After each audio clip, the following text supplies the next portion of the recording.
You know. Yeah, I mean, you've always said that.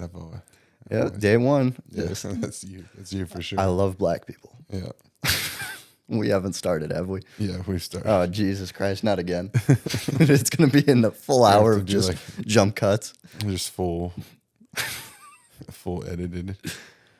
All right, so this is the first episode of the Secret Society of Matching Jackets podcast. I am here with my good friend David V. How are you today? I'm well. I'm well. Coming off his debut at the You Look Like roast last night. If you would just, why don't you give us a breakdown about when you found out that you were going to be doing it, your writing process, the idea that you had. I won't give away the spoiler. I'll let you do that. And then just overall how the whole experience felt. So I started off by just kind of like the way I found out was I wrote a bunch of You Look Likes for the Afterburns. And after 2-3 months, they came up to me and like, hey, you've been killing it. We're getting you on the next show. And basically next day, I started just pounding away. They told me my opponent was this frail old Indian man, just a monster lookalike.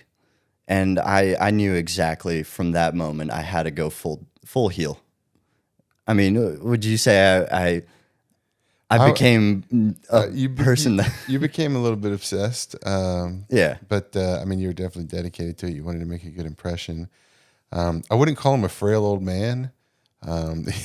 He's Oh, sorry. he's a fairly successful comic, especially in the... Oh, yeah, I'm still in heel mode, sorry. In the Hindi scene. But no... Oh, yeah, So- I'm sorry. He's a great dancer. He's a wonderful person, dresses really well. So let's talk about the big idea that you had and how you came up with it. All right.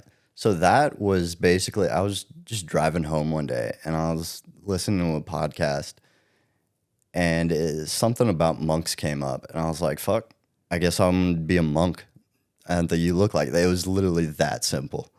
There was no thought process behind it. It was just like, it's a cool haircut. I'm going to get that haircut. Now you say monk, but I think It was a friar. more of a friar would be kind of That vibe, yeah. the vibe, because they had like picture Friar Tuck in Robin Hood. Yeah. That's kind of the vibe that he had going, and so just no reason. There was no correlation. It's just No. what you decided to do. I just wanted to do that. I mean, how often do you get to be that silly? For you, quite often, I feel like you're a pretty silly guy. I guess. I don't know. It's just fun being out of the box. Like no one expects it, and you just get to be retarded for an hour. That's just And why don't you describe what my reaction to you telling me the idea was? you're like, that's gonna bomb horribly. You're gonna die a slow death up there. You're gonna be the laughing stock of the human. The Houston No, to comedy be scene. fair, I said it's either going to be the greatest thing ever on the history of the show, Yeah. or the worst thing, and you're gonna have to quit comedy. There's gonna be no in between. No. That's it.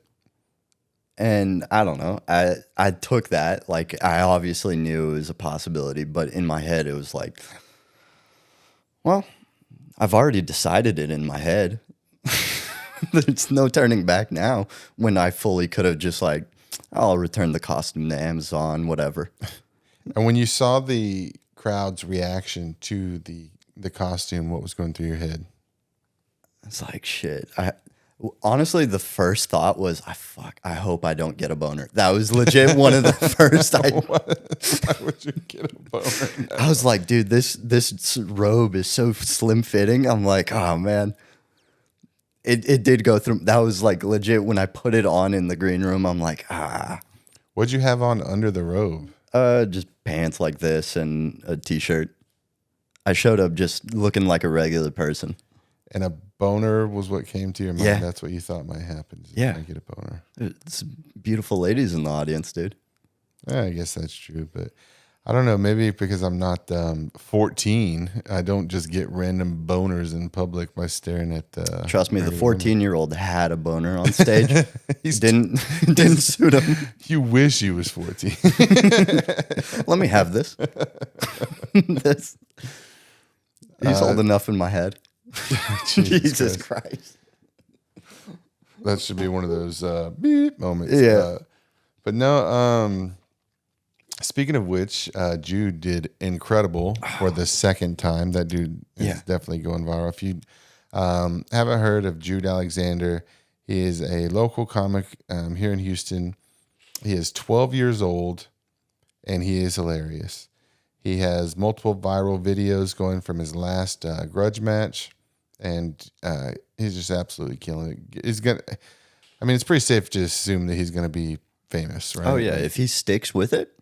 I mean, what is he? 3 months in? Probably closer to 4 or 5. Something like. It might be 5. He did start in January. So yeah, 5. But It's crazy. I'm about to hit 7 months. At the end of this month, it'll be 7 months. Yeah, I'm about to hit a fucking year. Oh yeah, you're gonna have a comedy birthday party? No, dude. Is that like a thing? A comedy birthday party. It's Yeah. where all the other comics just they pants you on stage. Is that what it is? Yeah. You know, like mordida in the Hispanic culture where they like put your face in cake. Is that what they do? Yeah. Well, at least that's what my family does. Your family's not Hispanic. They are. So 2 of my brothers married Mexican women. Or no, one Honduran and one from Mexico. One of my brothers married a white woman. But she's kind of Mexican. She knows how to make enchiladas. Yeah. Sweet woman. It was just her birthday a couple days ago. Happy birthday in heaven. I like how you said kind of Mexican, as if that's a thing. Kind of Mexican. Like that's a thing that exists. My brother knows Spanish. Actually, one of my brothers was born in Mexico. Is that because of that's where y'all snuck in to the United States from? Or? No. My dad was there on work, and just Because your family is from Romania, correct? Now, were you born in Romania or were you born here? I was born here. I was born here in St. Jude's Hospital. Shout out. May 2nd, 9 a.m. Was your dad born in Romania? Yeah, both parents were born in Romania. They escaped communism in 97. Or not 97. 1990. Yeah, something like that. I don't know. But they escaped communism, came over here. Communism ended in what, 1990s when the Berlin Wall fell? Well, Romania ended a little bit sooner because they took over Ceausescu, who is the emperor of Romania, basically. Like, everybody listening to this is going to be like, he doesn't know anything about Romania. They're right. Is it with Romania never? Yeah. And they killed Ceausescu. They shot him. There's videos on it online of them shooting him and his wife in the face. I will give you one thing about Eastern Europeans. When it comes to a revolution, Yeah, we treat those it. guys know how to be pretty brutal. Yeah, we play for keeps, dude. Play for keeps. Stupid ass. Yeah, dude. Dude, the Revolutionary Army had a fucking Jordan flu game. That's all I'm saying. So does that make you first generation American since you're the Yeah. first one born here, or is that second generation because they moved here? No, first because they're immigrants technically. And you visited Romania before, right? Yeah, I spent every summer there actually. And why don't you tell us a little bit about your experiences in Romania and kind of how they shaped maybe influenced your comedy even? So Romania is a weird place because it's not like the United States at all. Like, you go over there, you get off the plane and you're driving like for 3 hours to this small ass village, and you show up and there's always these dirty ass kids playing foot soccer, just barefooted. Is there more than a different kind of soccer that's not foot soccer? I'm panicking here. Yeah, they're playing handball with soccer balls, and And basketball into a peach bucket. yeah, they're figuring it out over there. And you just go over there, and everybody like treats you like, oh shit, it's the American here. Like you're the talk of the village, dude. You're the head motherfucker, and you're handing out Kit Kats. You're royalty. You're handing out Kit Kats. I brought you some blue jeans. Dude, legit, we would go to Costco the week before we left the United States.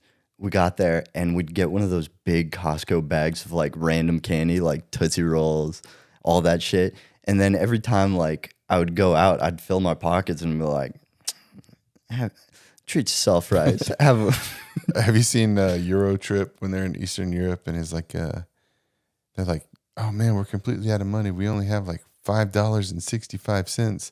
And they're like, what could that possibly get us? And the next thing he shows them like a 5-star hotel, getting like suits tailored, and they bring in all this lobster and stuff, and he like tips the waiter with a nickel, and the waiter's like, a nickel, and he goes and slaps the hotel manager. He's like, psh, I started my own hotel. It's like, you gotta love that exchange rate. It is kind of like that. When I don't know what the exchange rate now is, but it was like when I was super young, it was $1 got you like 10K lei, which is. And what could you buy with $1 there? I don't know. I was like 10, so a lot of candy. You're like, I actually own 6,000 acres of property. Yeah. And they gave me change. Actually, they gave me 60 cents back. Yeah. No, Romania is wild. You go over there and you're just treated different. Like I knew Romanian, but like not as well as everybody else, just because I didn't speak at home. And you knew like enough to get by. Oh yeah. Like now I speak relatively perfect Romanian just because my parents and my grandma all came over here. Let's test that out. So say, hi, my name's David. I live in Texas and I'm a comedian. All right. Alo, eu sunt David. Stau aici în Texas. Almost Mexican. Mexican. Almost Mexican. Yeah. Yeah, basically, it's the closest. That's what we call a callback. I don't know. We started like 4 times because I kept saying racist stuff into the mic, and I don't know which take we started on. So he jokingly said racist stuff into the mic. Jokingly. Nah, believe me, I meant it with all my loving heart. Yeah, my first episode of this podcast is going to get all kinds of flags just because you got a buzz cut and feel like Derek Vineyard. No, I had to get a buzz cut because I was rocking the fryer. Oh yeah. Oh man, I woke up looking I look like an old man. Like the sides were sticking out. I'm like, I'm Nosferatu now. That's who I am. So, we've talked about this before, but in Romania there are gypsies. Oh yeah, savages. So why don't you tell me a little bit about the gypsies in Romania? So you have a dog, right? Jesus Christ, dude. We're gonna get so flagged for this. Like nobody wants to listen to this. Like straight. It's gonna be like the Israel-Palestine thing, but it's gonna be like for gypsies. It's gonna be like instead of from the river to the sea, it's gonna be like from that creek to the pond over there. Like, let us park our tents here. Oh, jeez. I'm fucking patient zero for fucking anti-gypsyism or whatever.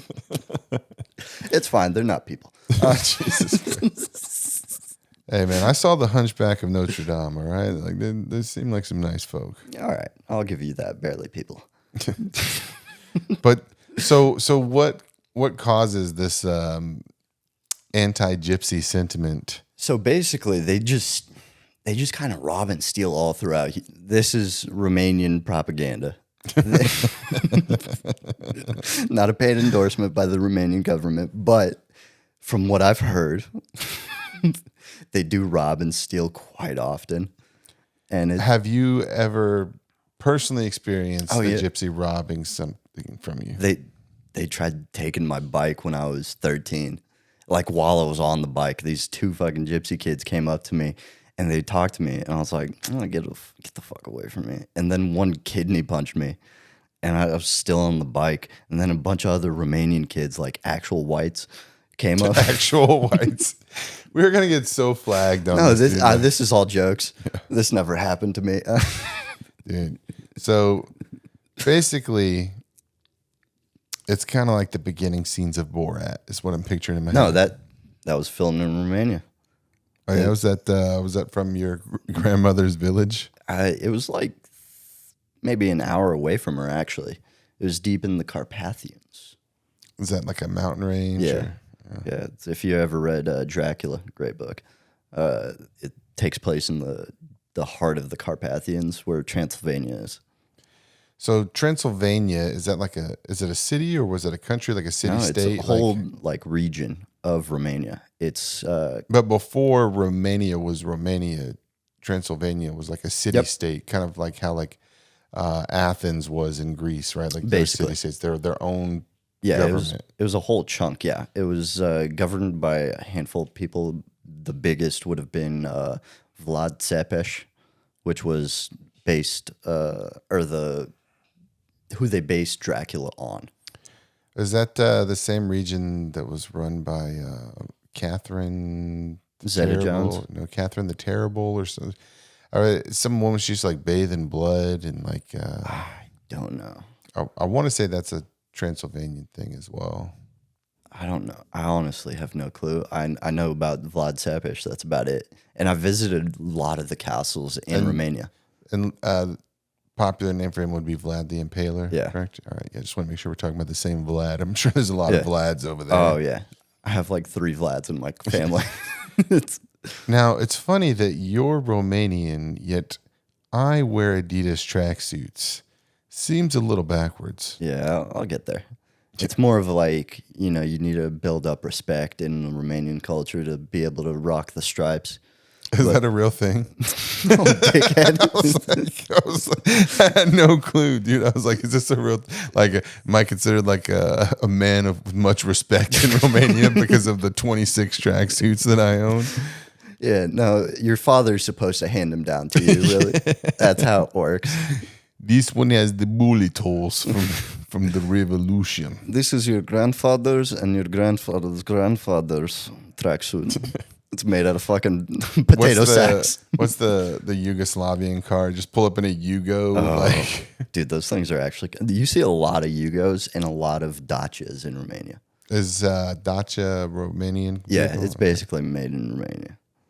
Yeah, but Yugos were Yugoslavian. Yep. I saw this thing the other day where it was talking about if Yugoslavia was still a country, that they would win the gold medal in basketball every year because 5 of the best players in the world right now are from 5 different countries that all used to be part of Yugoslavia. That's wishful thinking from the whites. That's, No, like you got the Jokic, Yeah, Jokic, I know. right? And then was the guy from Dallas, Doncic. I don't watch enough basketball. Yeah, Too they're many. like, yeah, bro, Jesus Christ, man. This is the bald. It's not helping, but it's making me laugh. You So. freaking cut your hair like so. To be fair, folks, before this started, I was joking around saying that he got the buzz cut and he looks like a Nazi. So he's been making these like off comments, like pretending to be a racist. He's not actually a racist. He just likes racist comedy. Maybe. That was a bit of an awkward pause there. I see you got one of your cups. Why don't you show the camera? Oh no, this is a fucking Yeti that I messed up. It's just a throwaway. Yeah. I need to make you one. What would you want on it? I don't know. Let's do maybe like the podcast or something. Hell yeah. So what made you want to get into comedy? That's a weird question. I don't know. I was just always kind of the funniest kid in the group. And I don't know, just always built it up in my head like, oh yeah, maybe one day I'll give it a shot. And then after a couple, like, not failed businesses, but like after working so hard at a couple different businesses that I had just, all right, now I got time. Now I can, throw myself into this world, and I didn't know what to expect. The first person actually that I met in the comedy scene here in Houston was Trey Campbell. Yeah, I met him the first night I went. The first person I met in the comedy scene, other than Timely, who's like the one that we were friends from before, so she's the one that kind of convinced me to go try it. But the first person that I met was you. Really? Yeah, we were in the green room at Axelrad. It was a Halloween weekend, and you walked in wearing a hot dog costume. And I was like, what's with the costume? You're like, I figured everybody would be dressed up for Halloween. And you were literally the only one dressed up for Halloween. And you're like, oh, I'm going to take it off. I'm like, no, you have to keep this on. Yeah. And we relished these little moments. Yeah. I mean, it's always good to catch up on these memories, you know? Yeah. Yeah. Put some mustard on that. All right. The guy does like his buns. Yeah. All right. You want to see my wiener? I am on a casting couch. All right. So basically you were just kind of a class clown always, and you felt like I was a menace. You felt like you'd be good at it, Yeah. so just decided to give it a shot. Yeah. That's basically it. And how's that going for you? I don't know. I hate myself sometimes doing comedy. It's like no one understands me. I'm ahead of my time. But it's not the case. I'm just mentally ill and retarded. Do you feel like everybody in comedy is just mentally ill? Yeah. Oh, yeah. There's some fucking egos here.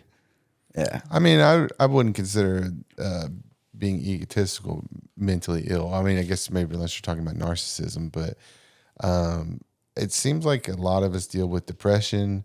A lot of us deal with anxiety. And we're all basically drug addicts, but for laughter, right? Like the first time you get up on stage and you get that real pop, like that real pop, dude. I mean, I gotta imagine that's like, Yeah, your like dick's inside your body. like what smoking crack is like, or something. You know, just like, woo, baby, I need some more of that. You know, like you come off that stage and you're jacked. I mean, not right now, but just vascular, young man. And you walk out to the green room and nobody gives a shit. It's like, yeah, you did what you're supposed to, dickhead. I will say the first few times that I had those good sets and I walked into the green room at like Axelrad, people were there. Yeah. They were like high-fiving me, stuff like that. But, you know, that's mainly because On the shoulders of people like Rudy. Yeah. Well, no, at that point we had already established some camaraderie because one thing about being new is that you tend to click up with the people that have been doing it around the same amount of time. Yeah. So very, quickly we put together our little group, and I was kind of late to the party. Me and Zach were kind of I wouldn't say the last ones in it, but we were the newest of the group. And I remember you guys had to like not vote, but like, hey, is it cool if we put Mike and Zach in the group chat, etc. That first group chat was a sham. Yeah, it was terrible, right? And then I just ended up making a different one. Yeah. And then people kept adding people with like out approval, and I would just be like, all right, dude, like I've said some crazy shit in this fucking group chat. Like I'm not just you can't just put anybody in this. Oh, you think you've said some crazy shit, brother. You've said some crazy shit on this podcast already. Yeah, but they're all jokes, Yeah, jokes. Jokes. So what would you say is the ultimate goal in comedy? And let me put that into two parts, right? So what is the absolute best case scenario for you? And what is like not necessarily the best case, but something that you're just okay with? Like a victory, but not like the upper echelon of it. Okay.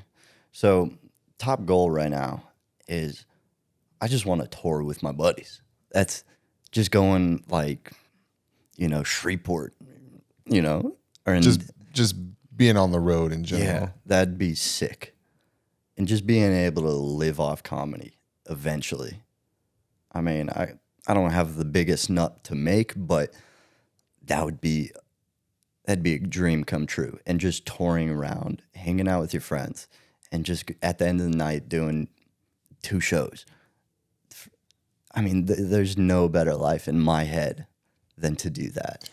So my thing is that I got a lot of bills, Yeah. and I feel like the amount of money that I would have to make doing comedy to be able to support myself comfortably only doing comedy is like an amount of money that I would have to kind of like be famous Yeah. to achieve. You know what I mean? Like because comedy does not pay very much at all. But So, I mean, I'd have to be like on the road, probably selling out like 100 to 150 person rooms, 3 shows a week Yeah. to be able to do that.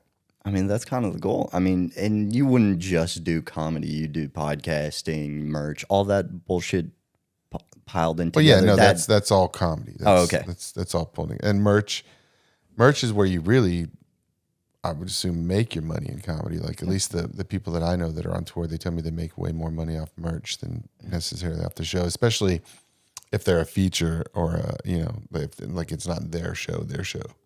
I mean, that's the way to do it. There's no, but I don't know. The goal, it's like a moving post all the time.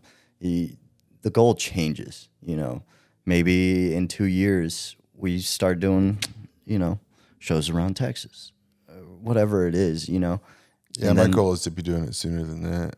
Well, I'm just throwing, but that would be sick. Just not living on the road, but like just getting to experience something different every couple. I mean, I imagine it gets daunting. Getting and to go on the road when you want to, basically, like Exactly. having the option to go on the road. Yeah. And then what was the second question? It was like So best case scenario. best case scenario. I don't want to be Houston famous because I don't want to be king of the open micers. That would suck. So probably that. So best case scenario is just to be nationally famous. Yeah. And then the scenario that you're just okay with, like it's still a victory, but it's not the best case scenario, would be just being on a road touring. So the way I look at it is there's a lot of comics out there that they haven't been on Joe Rogan's podcast, but they still make a shit ton of money just from their podcast and touring. There's a big guy, Dan Cummings. I don't know if you know him, but he hosts one of the biggest podcasts that you probably know. It's Time Suck. And he does numbers on that. Like it's a true crime podcast, and he murders on the road too.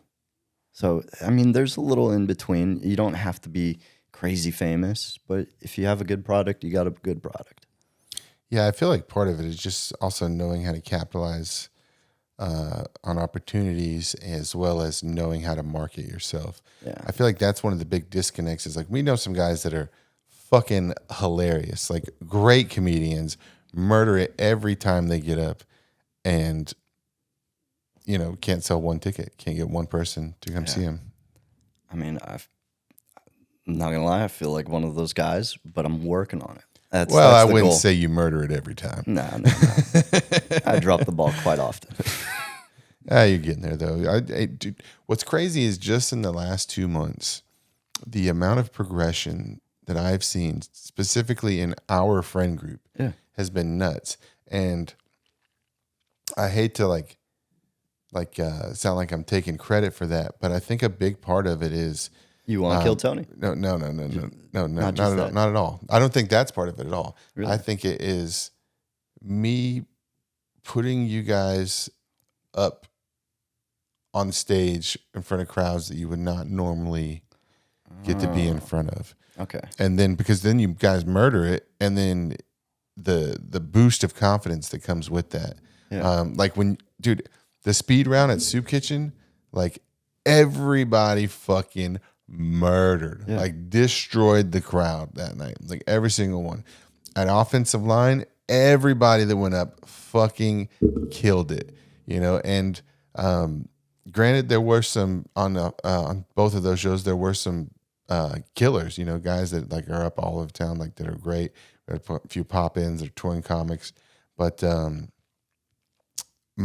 me, the the coolest thing about it was being able to put my friends up that wouldn't normally be able to get up, because you walked into the offensive line, you saw that crowd, Fucking packed. every comic in Houston would have like loved to have been on that show. They Like, would have given anyway, their like, left nut to be on. no, I wouldn't say they're giving their left nut, but they would have wanted to get up in front of that crowd. It's a fucking hot room that night, and like the coolest part to me was I got to put some of my boys up, you know. Hell yeah. And like I said, I don't. I'm not sitting here like, oh, like trying to take credit for the progression, but I feel like that is part of it. You know, what absolutely. It's the bigger stages that we can all get on, the better. Like last night was the first time I've ever done 150 plus. I was literally shaking on there, trying to fucking I blacked shave out, off a like, boner. all I could see was Quadus. Whenever I did my first grudge match, it was like everything else like went black around me. Yeah, well, if it was black in front of him, you probably would have missed him too. You son of a bitch. There we go. Now we're cooking with fire. We're having a good time. We're having fun. Yeah. So, what's next for Mr. David V? I have no fucking clue. I still need to get a lot better, a lot quicker. I got to figure out what the fuck I'm doing on stage. And that's something that whenever I go do shows in Austin, or whenever we're at Kill Tony trying to sign up, or the open mic, Mothership open mic trying to sign up, you know, I get asked a lot like when I'm moving to Austin, or if I'm going to move to Austin. And I was telling like, no, like, why would I move to Austin? And I tell him, I'm like, dude, like, we get up in front of actual crowds in Houston multiple times a week, multiple times a night. Yeah. You know, like, and the way that I explain it to him is, if you got a guy that's been doing it for 10 years and he hits up one mic a week. Yeah, you're not growing at all. And let's say I've been doing it for 1 year and I hit up 10 mics a week. Yeah. In that 1 year, I have as much stage time as he does in his 10 year. Yeah. So if you're really serious about it, like, you got to be getting up as much as possible. I feel like I've been slacking lately. You know, I haven't been getting up as much lately, but I had 6 shows in 4 days, and got up on the Creek mic, which was 100 plus people. And then, you know, setting up the podcast studio and daughter's birthday, all that stuff. So about the last 2 weeks, I feel like I've been slacking a little bit, but I definitely need to hit it hard this week, because I've got Soup Kitchen on Wednesday. Oh yeah, shout out that. Yeah. Secret location. Yep. And then we've got Matching Jackets on Saturday. And then the following Thursday, I take over Secret Group. Oh shit. Yeah, the 23rd. Is that the Dirty Show or? No, that's Thursday Laughs, the 8 p.m. show. Oh shit, Yeah. that's the 23rd already. God. Yeah. All right, sick. Yeah, and that's another thing. That's crazy, dude.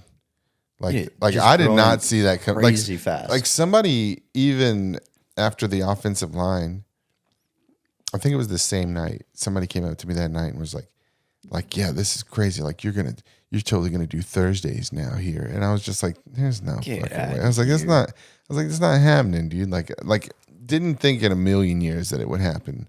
And when I found out that I got it, man, I was just like, oh shit. Because it's a crazy trajectory. Yeah. I'm gonna be honest with you. It's insane because most of the mics here in Houston are run by a single or 2-person team, you know, and they build up one room over time. And then they start blackballing comedians and they start I got one word for you, brother. Start getting into a Randy Savage.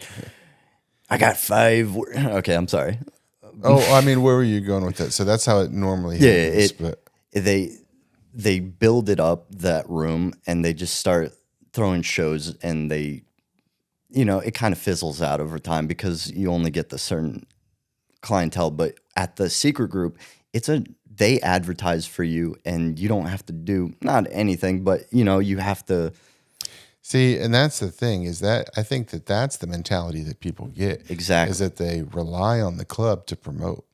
Whereas I'm not relying on the club at all to promote, because like that's just like that's how I got the job, because they know that like I'm gonna put work in, and again, not trying to toot my own horn, blow smoke up anybody's ass, but like when it comes to promoting, no one's gonna outwork me. Like it's just not gonna happen. There's not anybody that I've met that's gonna outwork me when it comes to promotion, with the exception of a few people that are on such a higher level. I'm not even gonna bring their names into it, but Marlo Ray. All right.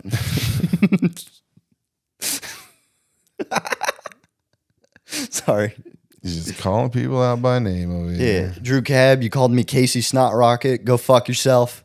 You Cuban fuck. All right. Sorry. Racist son of a bitch. Yeah. This is all gonna get cut. I don't cut anything. That's All right. yeah, It's yeah, out there, baby. Yeah. I don't cut anything. What we say is what we say. I don't. Yeah. There's no editing on this podcast. It's all jokes. you look like you don't even believe that. Yeah. A lot of black material. Yeah. That's my whole set list. It really is. Yeah. A lot of that and police brutality. Horsecock. I got like 3 minutes on horsecock now. Yeah, that's kinda- I'm in a weird place. I need new material. Like I've been building my 10, right? And it stems from Blind Guy Strip Club joke. But then the rest of it is basically just about dating, getting back into the dating scene. Yeah, you have like what, 3-4 jokes about that. Deaf girl. Yeah. Yeah, so I have I do Blind Guy, and then I do it into Pornhub. Yeah. And then with Pornhub not existing, I've had to be dating again. Deaf girl. No, Pornhub asking if men or women need it more. I once got so horny, I did this. Once got so horny, I did this. Then deaf girl. And then the new one, which is where I talk about like the Cheesecake Factory. Shout out Cheesecake Factory. And then the closer is the most embarrassing thing that's ever happened to me. Okay, yeah. There's a lot of dating material. And then Yeah, so it's and then you end it with a 9/11 story. Topical. Man, see, I said the most embarrassing thing that's ever happened to me. Oh, because shit. I didn't want to give out the ending in case fuck there's me. new listeners. But I mean, it's out there. It's online. They're gonna Oh yeah, see you it. put out that 10-minute. Yeah, I put the 10-minute out, and then I burned all my material already. Yeah. Like I burned it all. Like, but it makes me, for one, Hungry for more material? yeah, it makes me quicker to write new material, and then also, it's not like I'm doing such crazy numbers on YouTube that like, dude, like I go up in Austin, like at the Regulars, Yeah. which is like diehard Kill Tony fans, and do the Blind Guy Strip Club joke, and a lot of them never seen it. You know what I mean? So it's like, plus there's a whole second half of that joke. But the thing with that joke is it's such a well built storyline, even though it's technically not a story, but you follow it in such a way that it's just a well written bit. That's all it is. Well, and the second half of the joke is what's really been killing lately. Like that's like I didn't even get to do that on Kill Tony. Strange world. Man, I'm ready to start hitting Kill Tony back up. Maybe next month. Yeah, I think that they're not recording any episodes until the 27th of this month. So I'm going June 7th. I'm going to be at the Green Room in Austin. So I'm thinking about staying out there for the whole weekend and then coming back Monday night. All right. Hell yeah. Because I really want to get on the Mothership open mic again. That was amazing. Crack cocaine. Dude, that was better than Kill Tony for me. Fuck yeah, dude. Comedy's such a weird thing because then you hit all these mics here in Houston and they're like 10, 15, 20 people in them. And then you do a crazy sold out show.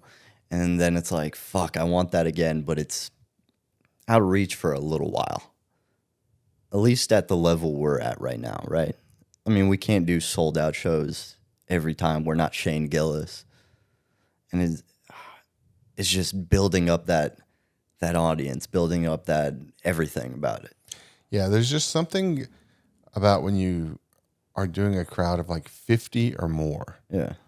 Like 50 or more is just like insane, dude. It's like it's a fucking drug. Like it's a fucking drug, dude. It feels like you're high when you have a good set. Plus, it's harder to bomb. Like if you bomb in front of a 50 people that paid to be there, then you bombed. On like your for best real. material. Like you really bombed if that's the case. Yeah, unless you're, like if you're Joe Rogan and you're trying out new shit at your club in front of 200 people? What does that room hold? Doesn't matter. And you're trying out new shit and you bomb? Okay. Maybe Joe Rogan wasn't the right one.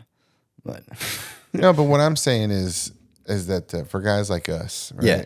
If you get up in front of 50 people that paid to be there, like, and you bomb, you got to start like reconsidering your material because, but first off, everybody's going to bomb. Everybody bombs. Professionals, they bomb, like it happens. But you want somebody told me you want about an 80 to 90% success rate to be considered like a decent comedian. Okay. Where do you feel like you fall on that 80? In front of actual crowds? Yeah. In front of actual crowds, I'd say right now I'm probably 80% to 85%. In front of crowds in Austin, I'm at 100%.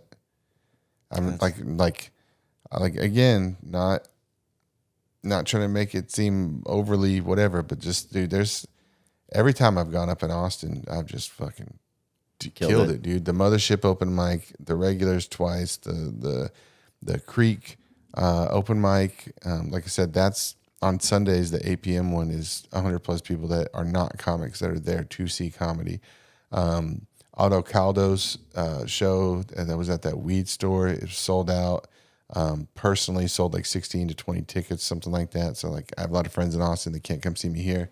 And yeah, dude, every time I go up in Austin, just kills. Just murders. Like kills, dude. Like it's crazy. I mean, I haven't done anything outside of Houston other than Galveston. And I mean, killed that night. Maybe outside of Houston it just feels different just because we do it so much in the rings, in the loop. It's you can kind of know what'll kill, but as soon as I leave to like Galveston, it was a different fucking feeling in the air. It was Salt Life, baby. That's what it was. And that a lot of jorts, if you know what I mean. Yeah, that one felt good though, man. I had a great set that night, dude. That was good. I wasn't even planning on going up. And I will say this, since I've been dating my new girlfriend, if she's in the audience, I'm fucking murdering, dude. Like I'm murdering. Oh, like man. anytime she's seen me, I'm just killing it, dude. Like, oh man. 80%, brother. You can just keep rolling those dice, dude.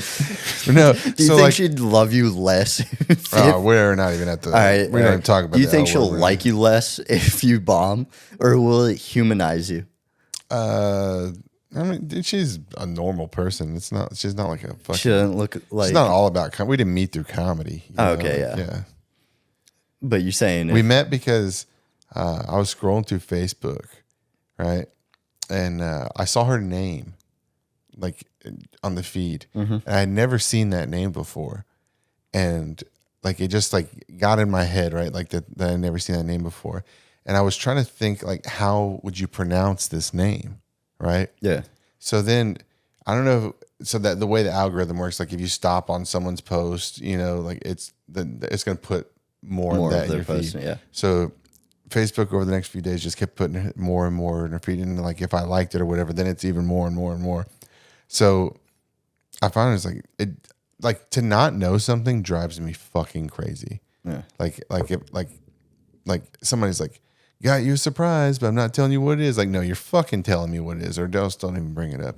So I had to know how her name was pronounced. Yeah. So I slid into her DMs, and I was just like, hey. Sorry if this is a little weird. You have a very interesting name. I've never seen that name before. Could you please tell me how do you pronounce it? And she told me, and I was like, thanks, cool. And then didn't talk for like a week or so. Yeah, I do that to homeless people. Just like, what's your name, buddy? But no, That is a strange thing to do to a woman. What's your name? No, it wasn't what's your name. It was how do you pronounce your name? Okay. And but then we didn't like talk for a week, and then a week later talked about like random things, blah blah blah. And then I invited her to the offensive line. Hell yeah. And that's the night that we like hung out a lot in person, and things went cool. All right. So Hell she's yeah. a sweet girl, man. I know that's your She's line, very- sweet girl. She's a sweet girl. Yeah, But, no, she's nice. man. Beautiful lass. Yeah. Jesus Christ. What? What? What did you just say? A beautiful lass. Oh, I thought you said a beautiful ass. No, Like I'm not some savage gypsy. no, lass is Scottish. Yeah, for a girl, right? I hope. I've Yeah, been but saying it's- it a lot. It's, Yeah, but they don't say beautiful lass. They say bonny lass. shit. Beautiful, beautiful woman. Yeah. And I know that because before, so I threw parties, and it was under Buddha Love was my alias. Yeah. But the first two parties I threw was under a different alias called Bonnie Lad Buddha. This was like Pretty Boy Buddha. Like that was the first alias that I had. That's the worst stripper name ever. That's like, Bonnie Lad Buddha. what are you doing? You don't have a pole. You just have a bundle of rebar. That's what that name. Oh, Bonnie Lad Buddha. Yeah, dude. Where was this? The Bear's Den? No, it was just abandoned warehouses downtown. I was workshopping gay strip club names. The Bear Cave. That's a good one. The Eagle. Trademarked. The Eagle. Eagle's Nest. No, that's a real bear bar. The Eagle. Oh, okay. I didn't know that. A friend of mine owns it. Okay. He's looking for talent because You're not a bear. I'm an otter. That's for damn sure. What's the otter again? Is that like Is a relatively hairy twink. it's like a young bear? Is that what's an I otter? have no clue. I'm so I'm not in confused. this disgusting community. Pull that up, Jamie. Yeah, pull up some otters, preferably naked, Jamie. I need a producer, man. I'm over here doing everything myself, doing the switching and the audio. And in case you guys can't see that, that's what this is. Got a iPad in my lap, and we've got the audio over here. So, Dude, we get Zach a crack pipe and a couple Miller High Lifes. He'll be quick on the fucking draw. fucking Miller High Life. I don't know what he drinks, but I think he just drinks. okay. I saw him with some Angry Orchard at a black club. He likes ciders because The reminder of beer being messes with his pissed in stomach. his mouth. No, Oh. beer messes with his stomach now, so he likes ciders, but a lot of bars don't have them. So the man who drinks just about every time I see him can't drink beer. Well, he can't drink there's like certain beers like Budweiser. Like it has to be like a light beer or just like more of a Why more doesn't he expensive switch beer. to like good old vodka or like jar? No, dude, shut the fuck up. We don't can't need that. He can't do liquor, bro. Like that motherfucker. If you see him doing liquor, like I won't even do that. I'm like, nope. You see him with a half thing of fucking Jim Beam. He's doing a dar choke on the dog. Yeah, Joe Blue Houston podcast, episode 6. Go check it out. It's just him and our buddy Steven Abels that we grew up with. Oh, you showed Just me this. back and forth with a ball of Crown. It was terrible, dude. Almost inaudible. Just Hey, I fucked the dog. Jesus Christ. It's just like the dog sitting right over there. Yeah, it's bad, He dude. won't look at Zach in the eye again. What do you think of my new PA system here? Oh, dude, this is gonna be fun. These are big boys. Some twin racks. Those are the 15s. Oh, so almost legal. And I think that usually when I see somebody like operating a mic and they bring their own stuff, I think they usually have like 10s, Yeah. maybe 12s. Like at that Galveston show, those were probably 12s. Yeah, those were and those rough. were Behringers. They're Behringer's about like as bottom of the barrel as it gets when it comes to stuff.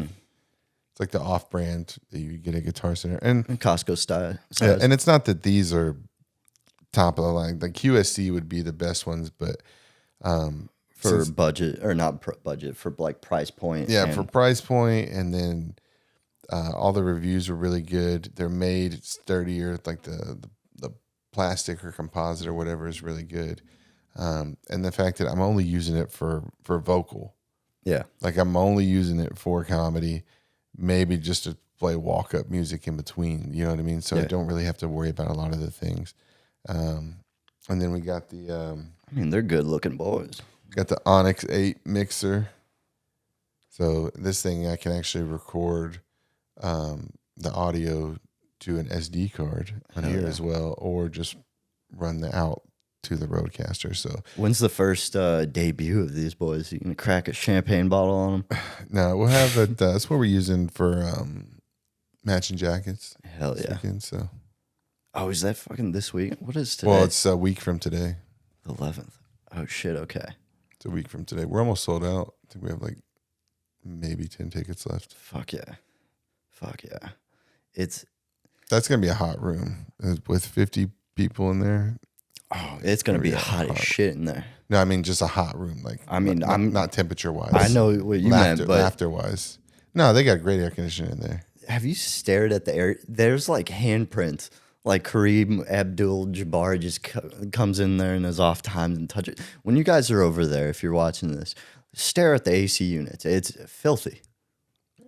I have OCD. I'm sorry. Yeah, thanks for talking about a venue where I'm having a show next week, asshole. And you're like, it's fucking I didn't say the filthy. place. I mean, Come to the show, people. yeah. Come no, to the fucking show. Just the AC units are despicable. Everything else about the place. Great chairs. Great chairs. Yeah. Great chairs. There's a reason we sold upgraded Yeah. seating. Nice The looking the room. upgraded seating sold out Yeah. in like 9 fucking minutes. Fuck. How many seats was that? It's like 10 of the 40. Okay. Yeah, I'm not doing mental math, but yeah. It's 25% of the seats. Yeah, I know. But I mean, to sell out like that, I mean, it really made me think that like for future endeavors, I need to make sure that I have upgraded seating, maybe even tables. Like the bottle Riot service, does whatever. that. Like the better seats are in the front, Yeah. and they just all. The only difference is it's got a cloth on the table, One, it's closer. and that too. But I mean, that's what you're doing, right? It's just gonna be better chairs for ours. Like I mean, yeah. like those nice, comfortable chairs that they have there. Yeah. Those can be upgraded seating, but in order to fit the amount of people that we want in there, You're only the doing rest are ten. going to be the folding chairs Yeah. that you typically see at a comedy show. Yeah. I mean, okay, when I first started comedy, it was all weird. Like, the only thing in my head was like, I just got to write and be funny. But I don't know. You kind of showed me that there's more layers to the cake. It's a business, dude. Yeah, It's a business, and the first good piece of advice that somebody gave me because Youngblood's been like really cool with everything. He's given me a lot of advice that he didn't have to give me. A lot of people wouldn't. Yeah. And he said like, it's like the biggest thing is like just being a good hang, just being a normal fucking person. Don't be a weirdo, like that's what I was telling you guys. It's like, man, when you meet certain people, don't even talk about comedy. Yeah. Just don't talk about comedy. Hey, pal, how's Palestine? I don't want to get political, but Yeah. How about them Jews? Jesus Christ. Is there any other ethnicities you would like to hate on before we close out? Arabs, don't like them. Just ending on that. The Pallies and the Jewies. I'm trying to hyphenate them. I thought it'd be funny. It didn't. It wasn't. It was very much It so. was a big failure. Yeah, we've been going for an hour. 54.5 minutes. Not bad. So let's we'll close out. Once you go ahead and say what you've got coming up next, your Instagram handles, whatever, anything you would like to promote. Hell yeah. Hell yeah. I'm Davey _comedy. So DAVEY _comedy. Uh, Up next for me is the Secret Matching Jackets show. That's basically next on the radar. And in about a couple weeks, I'm going to be starting a podcast with my buddy John Mayer. He hates John Mayer. Nah, I know what I said. He hates it, dude. He hates it so much. Have you guys come up with a name yet? Yeah. Choke City. Choke City. Yeah, Houston, baby. Choke City. Be on the lookout for that. We're going to be starting posting clips before we run the actual podcast. And yeah, that's basically it. All right, and we will be sure to put edit the description on this episode, so to put your link to your podcast as well. Go check that out, guys. I know it's not going to be out for a little while, but for people that are watching this in the future, why don't you go over there and check that out? Hell yeah. You can follow me at Mike Ryan Comedy, and on YouTube it's at BuddhaLove798. That's BUDALOVE 798.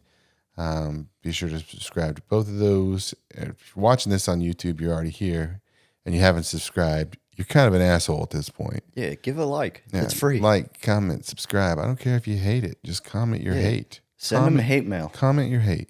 Send me hate mail. You know, you Anthrax. get a lot more views from negative attention than you do. Oh yeah, positive. we should end this off with a fucking Let's not. faking comedy beef. Let's not do that. Let's not. We already started it with you being blatantly racist. So That'll happen. I mean, who amongst us haven't said something egregious on a podcast? just you. Okay. All right. So Yeah. signing off. All right. Peace and love, guys. All right, guys. Thank you for tuning in to the first episode. Be sure to check out the next one when it comes out. Hell yeah.